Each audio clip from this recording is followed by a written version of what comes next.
তোমরা কি ভাবছো আমার হাতে এগুলো কি? তোমরা ভালোভাবে লক্ষ্য করলে দেখতেই পাবে এগুলো জলপাইয়ের পাতা। তোমরা কি আগে কখনো জলপাই পাতা মাখা খেয়েছো?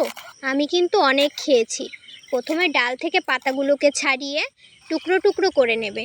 তারপর পাতাগুলোকে ভালোভাবে ধুয়ে নেবে।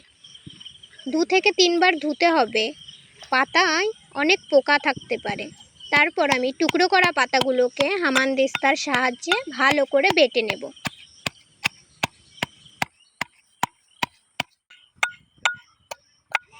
তোমরা দেখতেই পাচ্ছ কত সুন্দর বাটা হয়ে গেছে। এরপর আমি থালায় নামিয়ে নেব।